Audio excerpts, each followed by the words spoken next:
Welcome again. Thank you for tuning in. This is Mideast Realities, our weekly program about what is really happening in the Middle East today and what's happening in the United States about what's happening in the Middle East.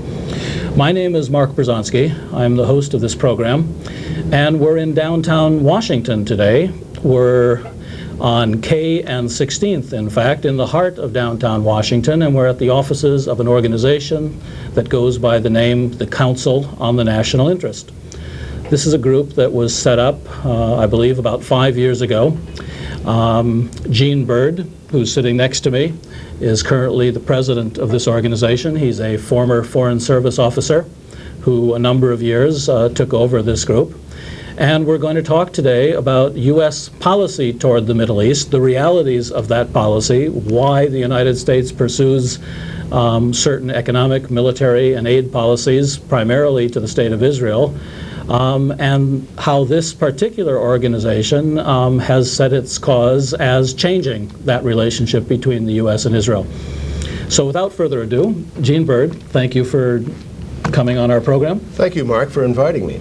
All right. I think the Council for the National Interest, it's not on the national interest, for the national interest, was started 5 years ago by Congressman Paul Findley, who had been defeated in a rather nasty election out in Illinois in the early 80s, and he wrote a book, They Dare to Speak Out, which I know you're familiar with. He's written another book since then called Dangerous Deceptions. Both books are concerned with the relationship between Israel and the United States.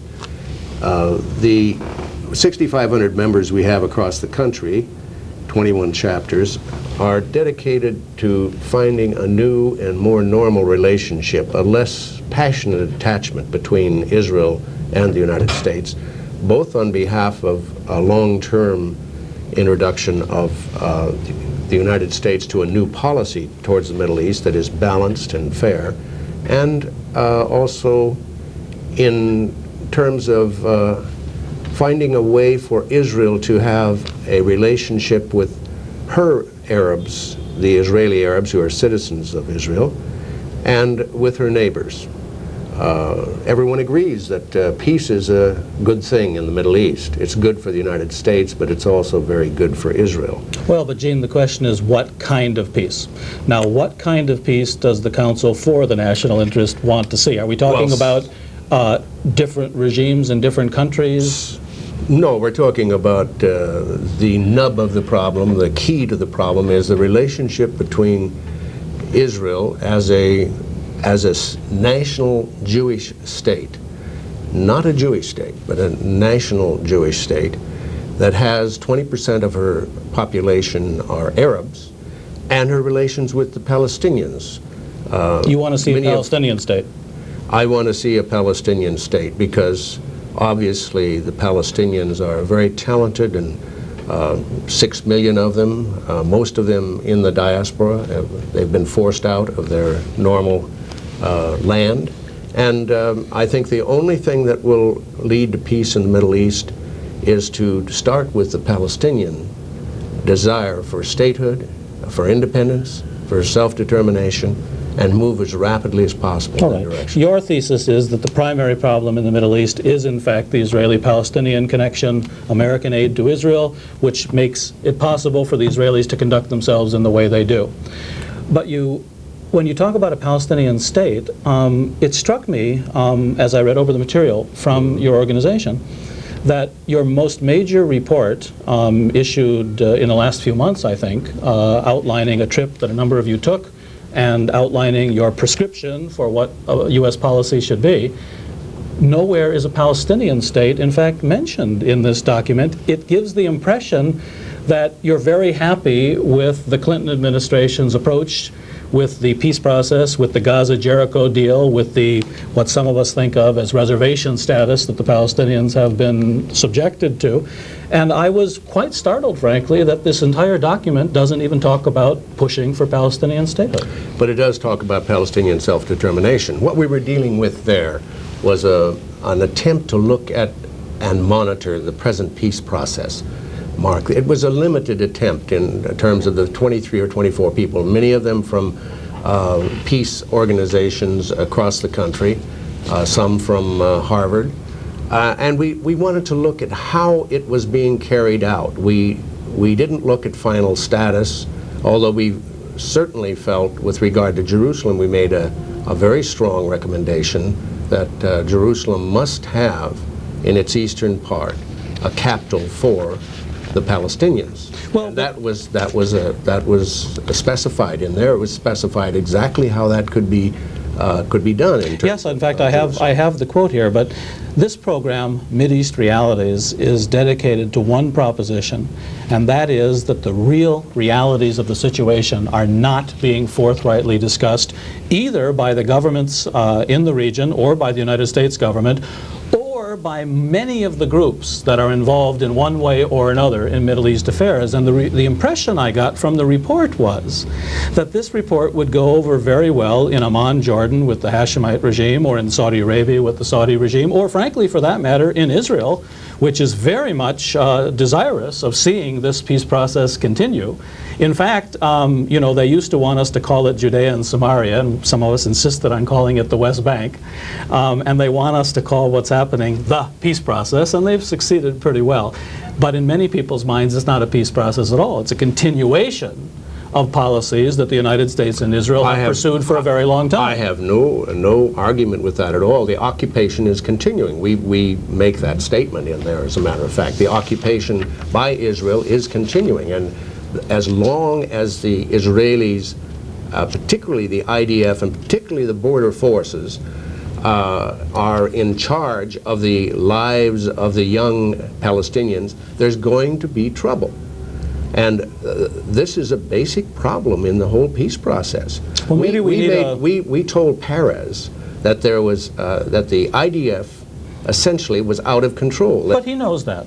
And well, Rabin is the IDF. He said in response to that, it was quite interesting, he said, well, you know, it's just lower level commanders. And we said, but yes, but now, come on, you have... This is the good guy, bad guy. Yeah, this is the good... Yitzhak's the bad guy, and Shimon's the good guy. The reality, of course, is that it's the Israeli Labor Party which has pursued these policies for 40 years.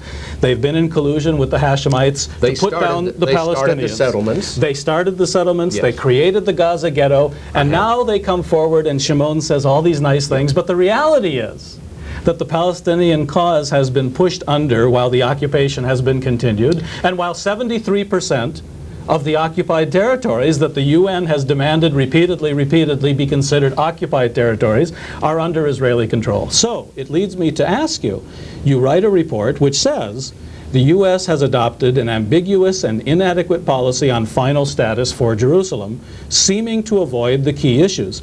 Well, the moment I read that, I said to myself, CNI has adopted an ambiguous and an inadequate policy on final status concerning the Israeli-Palestinian situation. We'll never agree, because we're in the business, I suppose, of politics in terms of where the power lies here in America and in Israel.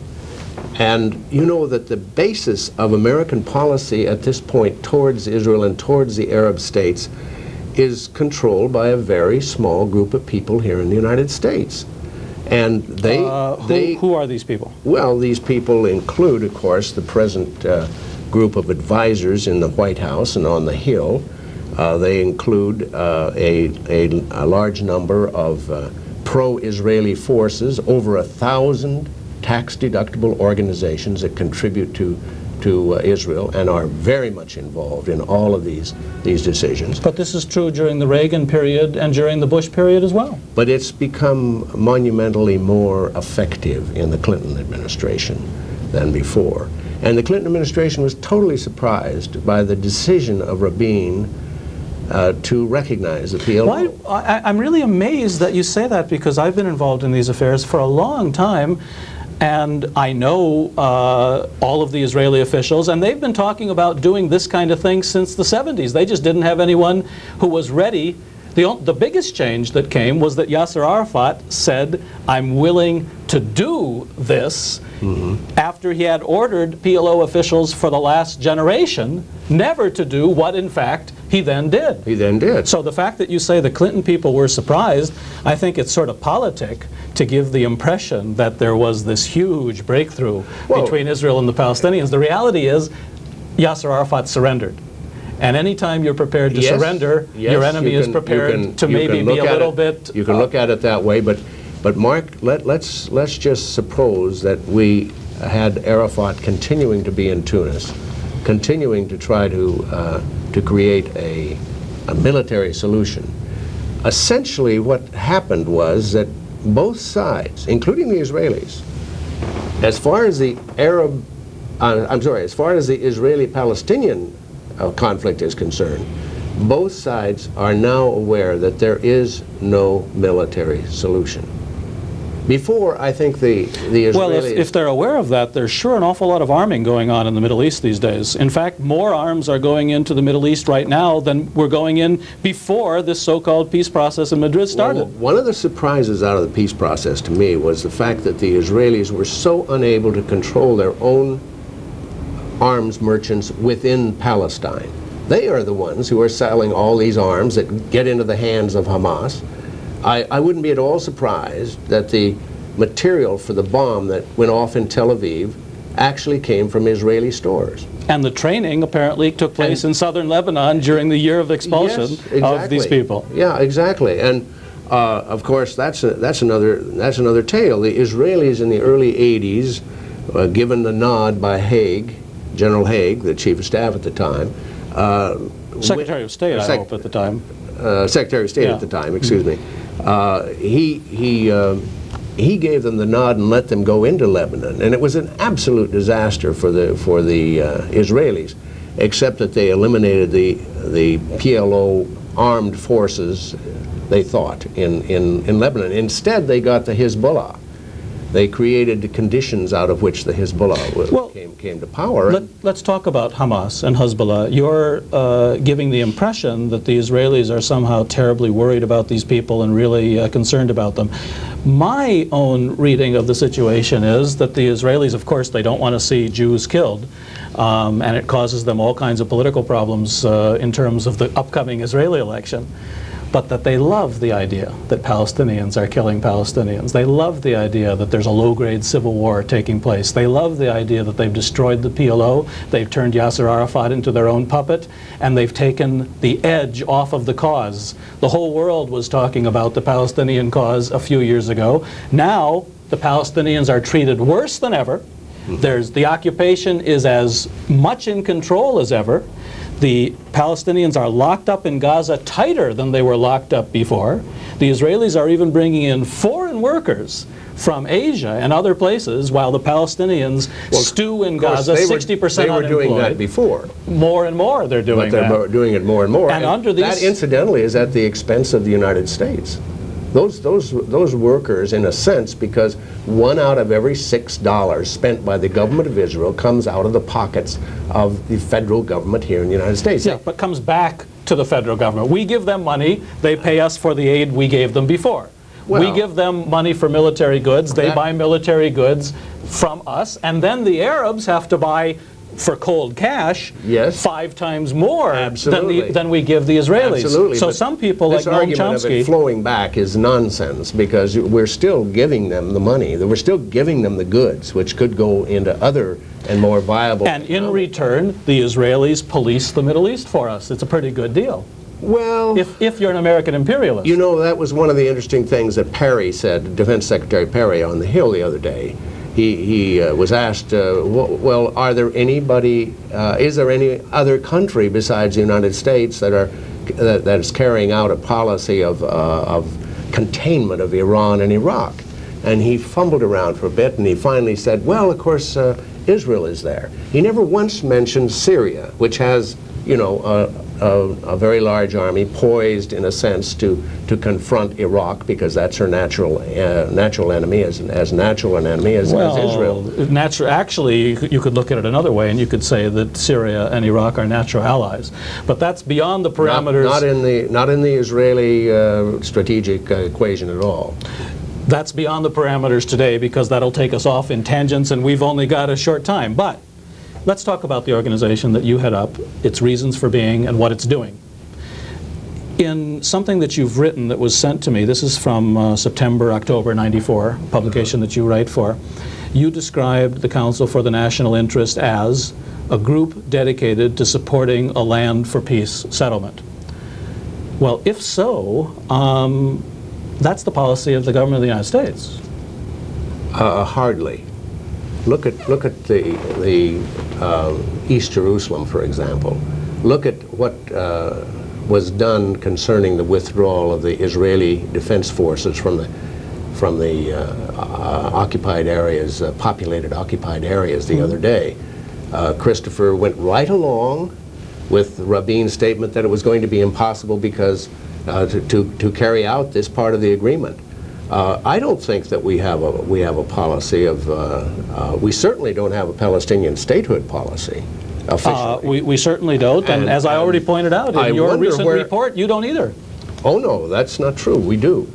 It's in our mission statement. It's a part of our working towards self-determination and statehood. Well, it's not being pushed very forcefully then. Well, the first thing to remember about CNI is that we are concerned about U.S. national interests, not about necessarily Palestinian, there are a lot of organizations, or Israel, or any other part of the Middle East. We want a viable, common sense policy towards the Middle East. We have interests. Okay. We have very important interests out there that are being ignored. When there was a military takeover in Algeria, and the democratic forces that were about to be swept into power through the democratic ballot box were repressed, 30,000 of them now being held in prisons and tortured, Egypt has terribly repressive policies. All kinds of human rights organizations have condemned the Egyptian government for its torture and repression. Saudi Arabia, we all know it's a police state and a state that gets tremendous amounts I don't agree with you on that at all. I don't think Saudi Arabia is a police state. Saudi Arabia is not a police state? No, I don't think so. With completely arbitrary policies in terms of human rights and in terms of who's put in jail? Actually, there are very few people in jail in Saudi Arabia. Just in the last few months, hundreds of intellectuals and clergy have been arrested for doing no more than speaking up in the mosques. Listen, let's talk about Israel and the Palestinians. Well, but wait a minute. One out of every 4 men between the ages of 15 and 40 have served time in Israeli jails. Absolutely. And there have been 120,000 put in jail out of a population of about less than 2 million. No argument with you. Israeli policies have been terribly repressive, and American support for those policies. But wait a minute. I'm not looking at repressive policies of other regimes as much as I am looking at the most inflammatory part of the Middle East, which is the relationship between Israel and her Palestinians under occupation. That must end. That is the beginning point for a lot of things that could happen. But why is it so difficult? Why is it so difficult for the Council for the National Interest to take positions and policies on major developments taking place in other countries? The impression that's given, I have no idea exactly where your budget comes from and who's funding it and that kind of thing. I do know how the organization was started, and I know that was done with money from Saudi Arabia. But that's 5 years ago. No, that's not true. The money that came from Saudi Arabia was contributed by private businessmen, and it was not a the brother of King Fahd? It was not a significant part of the the amount of money that was generated even in the early years. And now it's the entire bill for the organizing meeting in Orlando, Florida, wasn't paid for by the brother of the King of Saudi Arabia? Yes, there was but that was not a very important meeting in terms of you know how we got started was because Paul's book, which has sold 125,000 copies. Well, not sold. An awful lot of those were given away, but no, that's how many are in print. That's not true. Most all of those were sold. Well, I in fact endorsed Paul's first book. Quite well. And it was people who read that book and said, Paul, why don't you form an organization that does something about this special relationship between Israel and the United States? That is what we're concerned about. But we're not concerned about all of the other problems in the Middle East. We're not going to solve all of them. Then it would have been more fair to say Council on U.S.-Israel Relations, rather than, you just a few minutes ago were saying, we're concerned about the national interests of the United States in the Middle East. You're really concerned with the U.S.-Israel connection, and the name is a bit misleading. Of course, there are a lot of organizations in Washington with misleading names. Well, that's possibly true that sometimes they're misleading, but let me tell you that several of my friends around town have said, I wish I had invented that name, the Council for the National Interest. Well, because it's very useful, because Americans are national interests. Let's pursue our national interests. We're imitating the National PAC, which is, of course, a pro-Jewish, pro-Israeli PAC, the most important pro-Israeli PAC. So national interest does have a flavor, but we are interested in the national interest as a whole in the Middle East. But why is national interest? We're not looking at changing every government. We don't even look at changing the Israeli government. We think we should get out of the business of changing and modifying governments. But the United States, the CIA, the American military keep most of the governments in the region in power. If you want to get out of that business, you're going to have to change the entire relationship between the U.S. government and the Middle East. I don't agree with you on that. I think CIA, I'm a Foreign Service officer, and we don't have a very friendly relationship with the CIA. But you don't any longer, since you're no longer, you no longer have to answer to them. You don't have to answer these questions as if you're still a Foreign Service officer. Look, what I really would like to talk about this afternoon for a couple of minutes is how we're going to get to a more normal relationship with Israel. That's the beginning point. What is CNI going to do about that? Well, this last spring we worked on a bill called the Penny Bill, which would reduce aid to Israel and Egypt by 5% and convert it to regional aid. It got nowhere on the Hill, but just it started... 5%? Yeah, just 5%. I mean, pretty small. But it would have generated, over a period of 3 or 4 years, really more money than we're going to be giving to regional aid from the United States. This is aid to go to Jordan and Lebanon and Syria and possibly Egypt and Israel, all of those countries, and the Palestinians, of course. So we think that this next time around, with this new Congress, we're going to try and introduce a more comprehensive bill. We're going to try and get someone to introduce a bill which will probably lead to a very substantial regional development organization which will ease the peace process for Jordan, Syria, Lebanon, Israel, and the Palestinians, because money is the milk of politics abroad, just as it is here, and we have to recognize money that. And under-the-table support. Our problem with the Israeli aid package is that it is going for building settlements. Look at all those settlements. Well, not anymore. Oh, yes. It did build these settlements. Oh, no, but it's going right now. Look at the day before yesterday. We were told that Jerusalem is going to be surrounded with settlements. It is surrounded by settlements. Well, there's going to be more massive This is the proverbial, the horse is already out of the barn. Yeah, you're right. Exactly right. So closing the door... This should have happened 10 years ago. Closing the door now isn't going to put the horse back in. I was told that, this massive aid program to Israel started with the unreal feeling after Camp David that, oh my God, Israel has made peace with Egypt, and Egypt has made peace with Israel. Let's give them some money. And well, they were rewarded. They were bribed. It depends on how you want to look at it. Yes, but the problem was there wasn't a sunset law on the bribery. It goes on and on and on. Well, we had because Shlomo Gazit. We had the general who was in charge of the occupation here at our conference in September. I debated him on this whole subject. And at one point, someone from the audience yelled at him and said, well, if we can't end aid now, because he said we needed aid for the Golan, we needed aid for moving the settlers out of the West Bank, and we can't end aid now. Someone said, well, when can you? And he thought for a moment, and he said, when Israel is at full peace for 5 years with Syria, Lebanon, Iraq, Iran. Nobody. And the guy in the audience yelled at him, well, that means never. Nobody gives up what they've already got. But on the other hand, let's get back to CNI. There's a lot of people on the Hill who are still in the closet on this.